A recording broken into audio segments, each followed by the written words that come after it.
Thank you for joining us today. We're going to go over the Continuum of Care, or a CoC, as an introductory web series. Session 1, Defining a CoC. This PowerPoint presentation is an overview of the Continuum of Care, specifically highlighting Rensselaer County CoC.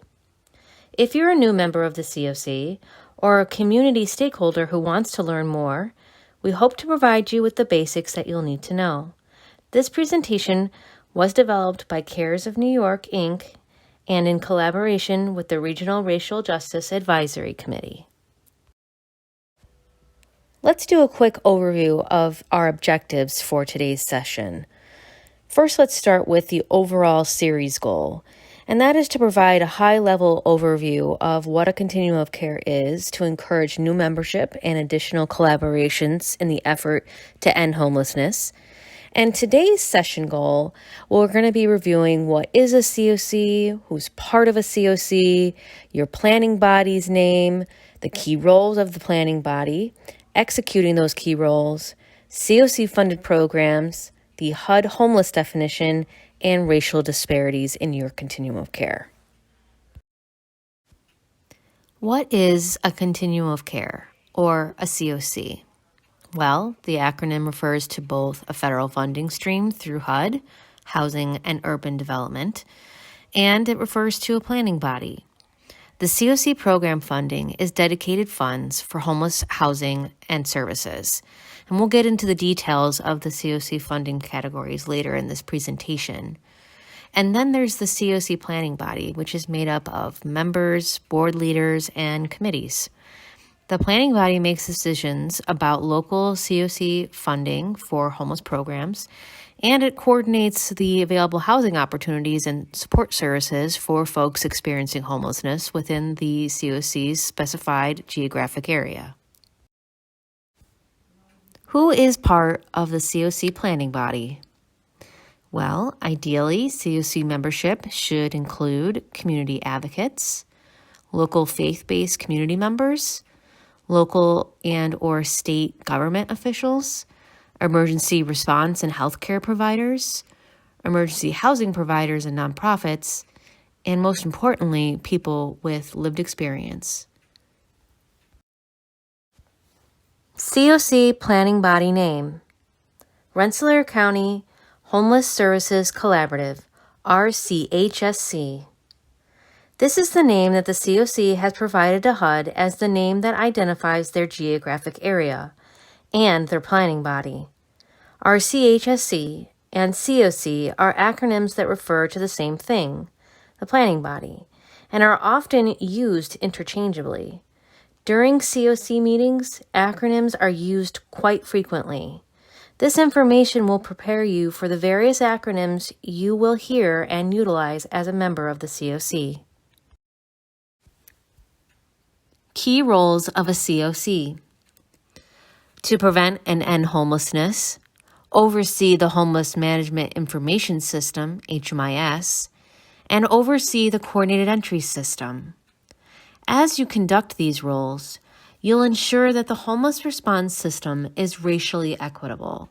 And how will you do that? You'll do that by reviewing your coordinated entry, intake forms, and training modules. You'll review program data by race. You'll review scoring, priorities, and wait times for your coordinated entry programs. Now we'll explain how the CoC executes its key roles. First, how does it execute the key role of preventing and ending homelessness? It reviews and plans with the HMIS and CE data to ensure it has an efficient and equitable system. Next, it develops standards to operate CoC-funded programs and develops an action plan to prevent and end homelessness. And last, it ensures the submission of its annual CoC program funding application to HUD. Next, we'll review how the CoC executes its other key roles of overseeing HMIS and CE. First, You establish a memorandum of understanding, or an MOU, between an agency that provides service, e.g. the lead agency, and the CoC. You develop a committee of the CoC to work with that lead agency. And lastly, the CoC should be monitoring the work of that lead agency. CoC-funded programs. As we mentioned earlier in the presentation, CoC funding allows for nonprofits to develop programs within these 4 categories: permanent supportive housing, PSH, rapid rehousing, RRH, transitional housing, TH, and support services only, SSO.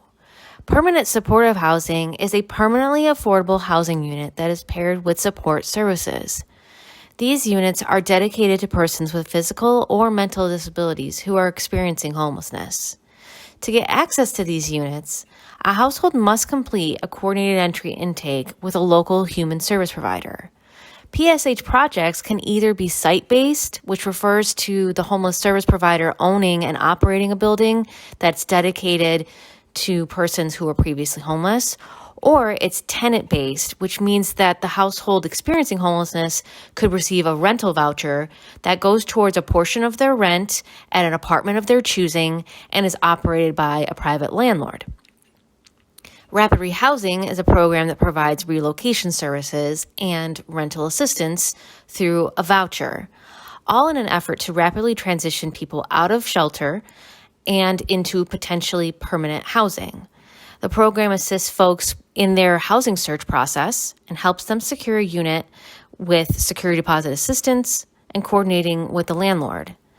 An important thing to note here is that when you are in the rapid rehousing program, you retain your homeless status, which is important because this means your household is able to remain on the coordinated entry list, and if a PSH unit becomes available, you can still be considered for the opening. Rapid rehousing and transitional housing, which we'll get into next, are intended to be short-term to medium-term solutions to literal homelessness. They can lead to other permanent housing opportunities other than PSH, but ideally they're going to be able to transition into the best housing option for their household. Transitional housing are physical units for folks experiencing homelessness to stay while they gain long-term housing stability through the support services offered there.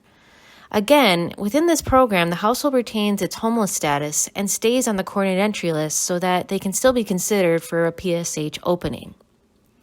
Lastly, support services only, or SSO, refers to when case managers conduct outreach to sheltered and unsheltered persons experiencing homelessness, meaning that they could be in a shelter or on the street or in their car, for example. And the case manager is working to link those households with housing opportunities or other necessary services and provide ongoing support to help them retain housing stability. HUD Homeless Definition. HUD has defined homelessness in 4 categories: literally homeless, imminent risk of homelessness, homeless under federal statutes, and fleeing or attempting to flee domestic violence.